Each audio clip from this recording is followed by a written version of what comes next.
E aí pessoal, tudo bem? Eu sou o Gleitson do canal Programador Excel VBA e nesse vídeo vou estar ensinando como criar um simulador financeiro em formulário utilizando o método da tabela SAC.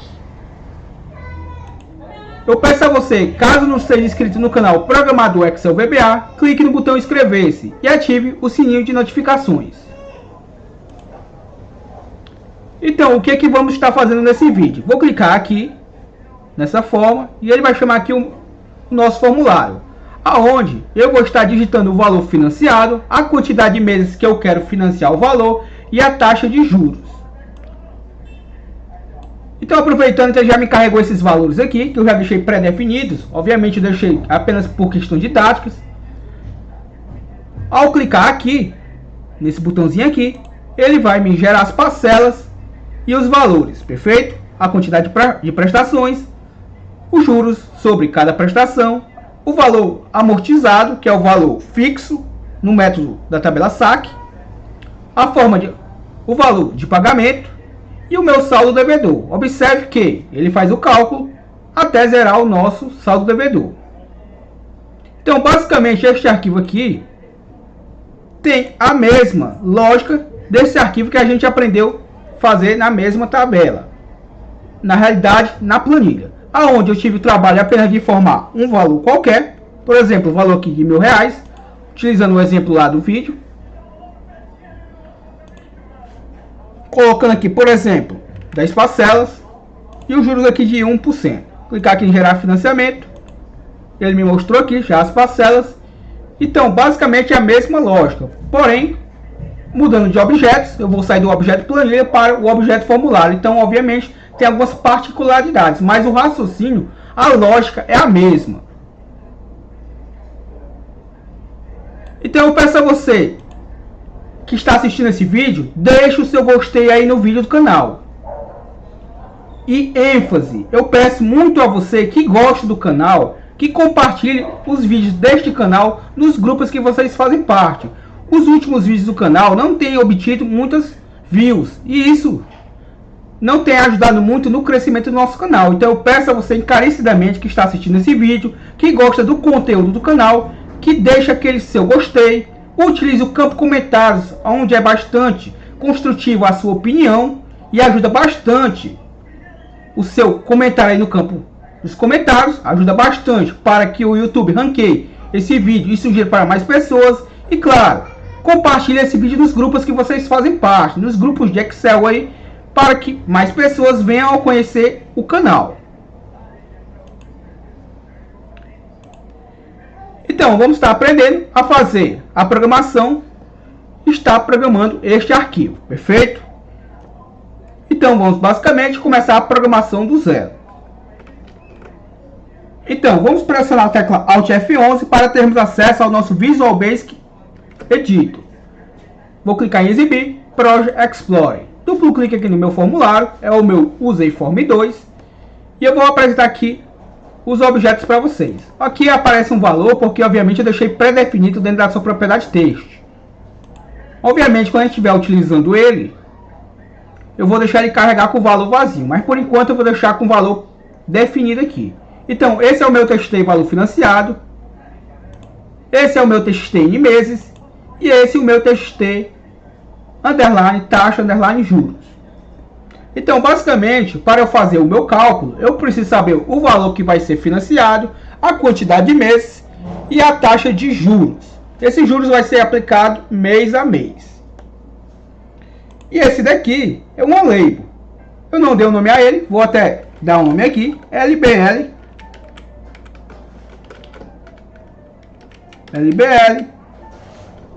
cálculo, como preferir aí.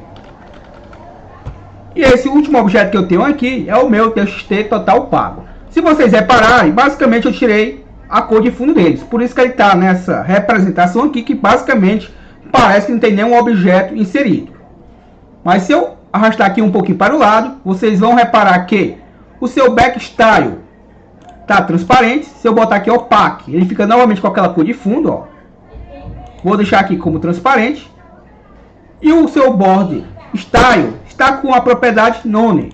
Ou seja, tá sem as bordas. Se eu botar single, obviamente ele retorna aqui as bordas, ó, reparem. Porém, obviamente eu vou deixar aqui como none para dar a impressão ao nosso usuário que ele está digitando sobre essa linha. Então nada mais é aqui por trás do meu form, que é uma imagem que foi atribuída a este form. Observe que na propriedade picture do form ele tem uma foto do tipo bitmap inserida no formulário. Esses outros dois botõezinhos aqui nada fazem. Quem faz alguma coisa realmente é só esse objeto aqui, que a gente acabou de renomear como LBL Cálculo. E esse daqui apenas vai me trazer o total que foi pago ou total em juros, como vocês preferirem realizar depois o cálculo. Então vamos lá ao que interessa. Vou dar um duplo clique nesse objeto aqui. Vou fechar aqui a janela das propriedades e do meu project. Vou só apagar esse espaçamento aqui desnecessário. E aqui dentro do meu LBL Cálculo, dentro do evento clique, eu vou já deixar colado aqui as minhas variáveis que eu vou estar trabalhando com elas. Eu tenho uma variável aqui do tipo object, pois eu vou precisar dela para manipular o meu objeto list do meu list view. Tanto é que eu dei o nome para ele de lista. Tem uma variável chamada n_parcela do tipo integer, como o próprio nome já sugere. Esse n parcela ele representa para mim a quantidade de parcelas, ou seja, o número de parcelas. Eu tenho uma variável chamada resultado do tipo double. E essas variáveis do tipo double nada mais é do que são valores que vão estar quebrados, certo? Observe que eu tenho uma propriedade aqui do tipo integer, como o próprio nome já sugere, ele aceita somente números inteiros. O double aceita números que contêm vírgulas, perfeito? Então eu tenho uma variável também chamada pago, do tipo double, uma variável chamada juros underline soma underline parcela, do tipo double, saldo underline devedor, também do tipo double, e a minha última variável aqui, a amortização, dei o nome dela de amortização, e ela também é do tipo double. Perfeito?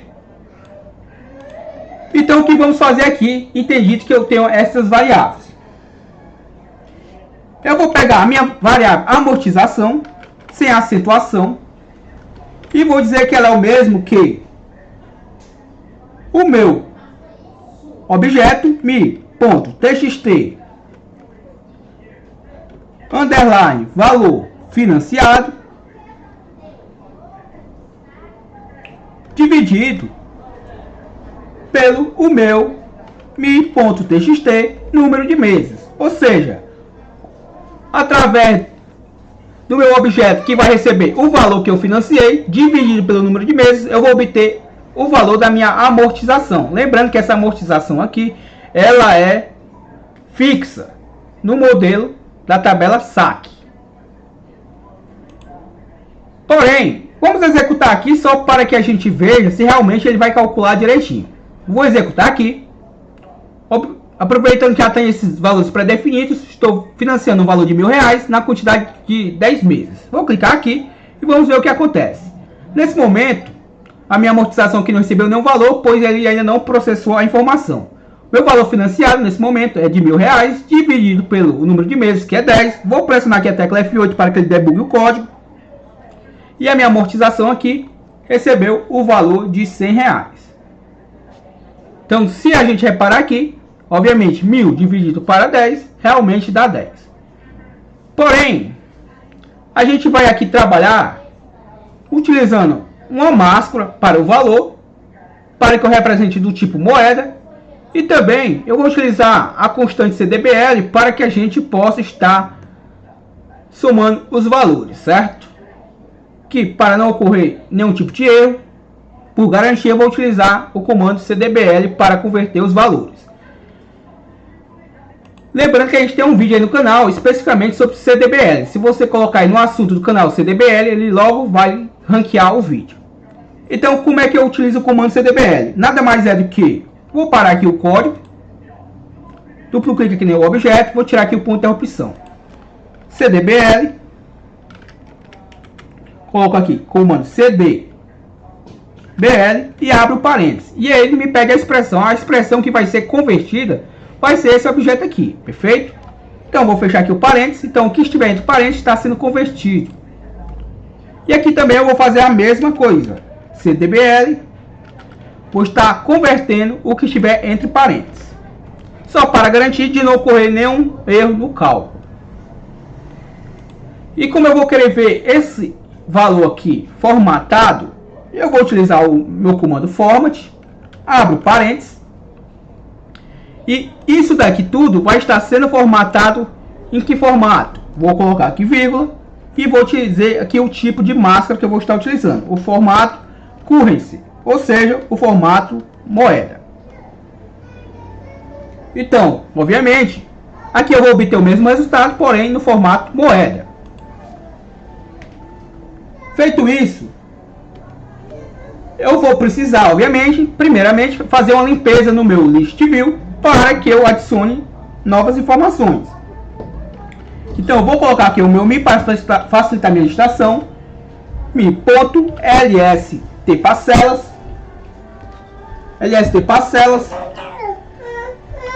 list itens, clear, ou seja, ele vai realizar uma limpeza aqui no nosso list view antes de fazer o carregamento de novas parcelas. E para que eu faça aquela varredura de 0 parcelas até a quantidade de parcelas que eu informei, eu vou utilizar o comando for next. Perfeito? Então vou colocar aqui for, que nada mais é do que para a minha variável n underline parcela, que nada mais é do que a nossa variável que vai estar armazenando a quantidade de parcelas. Ela vai partir do valor de 0 e vai até, representado com esse comando to, que nada mais é do que o nosso to, vai até o que? Vai até o meu mi.txt número de meses. Perfeito? Ou seja, vai de 0 até a quantidade de meses que eu informar nesse objeto. Então, se eu informar 10 meses, ele vai de 0 até 10 vezes. Ou seja, vai fazer o laço no total de 11 vezes, pois o 0 conta no laço. Perfeito? E vou colocar o comando if para que na minha primeira linha lá do list view ele não faça nenhum cálculo. Se vocês repararam lá, ele não realiza cálculo na primeira linha, ele apenas repete. Na realidade, ele apenas informa que a minha primeira parcela é a parcela 0, onde ele não calcula os juros e não calcula o valor amortizado e nem o valor a ser pago, apenas o valor que foi financiado. Então, para que ele não carregue nenhum desses valores e apenas carregar o valor da parcela 0 e o valor financiado, a gente vai fazer o seguinte: eu vou ter que verificar a minha variável n parcela, qual o valor está atribuído a ela no momento do laço. Como é que eu faço isso? If n underline parcela for igual a 0, repare o seguinte: o meu n parcela igual a 0, essa condição existe, ela só vai existir na primeira vez que ele fizer o laço. Perfeito? Então, se o meu n underline parcela for igual a 0, então o que? Então, vou setar a minha lista, que eu declarei aqui do tipo object, pois eu vou estar trabalhando com objeto, vai ser igual ao meu mi.lst parcelas, .list itens, .add, ou seja, eu vou estar adicionando itens à minha listagem. E qual vai ser o primeiro item a ser adicionado? O que estiver entre parênteses aqui, que vai ser o meu texto, dois pontos igual. Então, aqui eu estou informando a primeira coluna a ser atribuída ao meu list view. Então, vai estar sendo atribuída a ele próprio, meu mi.lst parcelas, .list itens, .count. E mais um. Por que isso? Porque aí ele vai gerar a quantidade de parcelas que eu informar aqui de 0 ao meu TXT número de meses. Lá eu não mostrei para vocês, mas a minha primeira coluna lá do list view, ela está oculta, pois é a coluna que informa a quantidade, que informa os meus IDs do list view. Aquela coluna que vocês visualizaram lá como primeira coluna é o meu primeiro subitem. Perfeito? Que é a coluna que aparece os meus números de parcelas. Então, entendido isso, o que é que a gente faz agora? Vou colocar meu lista meu lista vai ser igual. Meu lista, porém, vai ser lista.list subitens. Vamos corrigir aqui. Subitens ponto add. Qual vai ser o meu minha segunda coluna, ou seja, meu primeiro subitem? Vai ser, vou adicionar o meu texto, dois pontos igual, aspas duplas igual a zero, aspas duplas. Perfeito? Então essa já é a minha primeira coluna. Essa é a meu primeiro subitem, ou seja, a minha segunda coluna do list view. Então eu vou copiar este carinha aqui e vou colá-lo por mais 2, 3 vezes. Perfeito? Então essa é a coluna que vai trazer o meu ID. Essa é a coluna que vai estar trazendo o meu número de parcelas. E as demais é porque eu não vou querer mostrar o amortizamento, nem os juros e nem o valor pago. Então, para que eu não deixe lá vazio, eu estou colocando o valor de zero. E na minha última coluna é onde aparece o valor que eu financiei. E aí fica fácil. Basta eu copiar essa estrutura aqui. E aqui, depois do igual, coloco o meu format, abro parênteses. E aí eu informo o valor que vai ser formatado e que está sendo adicionado à minha última coluna do list view, que nada mais é do que o meu mi.txt valor financiado, vírgula, e aí eu informo o tipo de máscara que ele vai estar recebendo, que vai ser o formato de moeda. Fecho aspas duplas e fecho o meu parênteses. Eu vou dizer que a minha variável pago, que eu declarei aqui do tipo double, vai ser igual o meu valor financiado. Então deixa eu copiar aqui para ser mais breve, Ctrl C, Ctrl V. E a minha outra variável, saldo devedor, também vai ser igual ao valor financiado. Quando a gente utilizar realmente elas, aí eu dou mais ênfase o do porquê delas, perfeito? Então, nesse momento, elas apenas vão estar assumindo o valor que eu financiei, o valor inicial, certo? O valor total que foi financiado. Pelo menos nesse primeiro momento. Após o que tiver o meu else, aí sim ele começa a fazer o cálculo das parcelas, da primeira parcela em diante. Tudo isso daqui é apenas para trazer o valor da parcela zero, ou seja, apenas o valor financiado e o número de 0 parcelas. O que tiver após o else, que eu vou estar incrementando aqui, vai ser o que realmente ele vai fazer os cálculos. E aonde realmente você vai precisar dar atenção ao nosso código. End if, e vou colocar aqui o meu next n parcela só para fechar aqui, perfeito? Então deixa eu botar um ponto de interrupção bem aqui e vamos tentar executar o nosso código até onde a gente fez aqui. Vou executar aqui, vou clicar aqui nesse objeto. Observe que ele veio aqui para a tela de debugação. Deixa eu tentar novamente aqui arrastar para o lado e esse objeto para cá. Observe que a minha prestação é a prestação 0. Se eu arrastar aqui, ó, aquela coluna lá que está oculta, que é a minha coluna do ID, está aparecendo o valor de 1, pois eu disse que eu quero que ele faça a contagem dos meus itens do list view e some mais 1. Ou seja, ele contou lá e depois somou mais 1. Ou seja, ele contou, tinha 0. 0 mais 1, obviamente, deu o valor de 1 aqui no meu ID. Então eu deixo isso aqui oculto, pois eu não vou precisar disso aqui para essa situação aqui. Minha prestação é a prestação 0, juros 0, amortização 0, pagamento 0 e o valor que eu financiei de R$1.000. Após aquela estrutura else, aí sim ele vai fazer o incremento aqui de todas as parcelas. Como o nosso vídeo já se estendeu, vai ficar para o próximo vídeo a continuidade e finalização desse código, beleza? Então, de coração, eu peço a você que está assistindo esse vídeo, que gosta do conteúdo do canal, que deixe o seu gostei e que comente aí nos vídeos. Mesmo que você não tenha nada para dizer, acredito que sempre você vai ter algo para dizer, mas que você não tenha, deixa um gostei aí, diga alguma coisa só para que o YouTube ranqueie melhor os nossos vídeos, beleza? Então compartilhe esse vídeo nos grupos que vocês fazem parte. Até a próxima, valeu!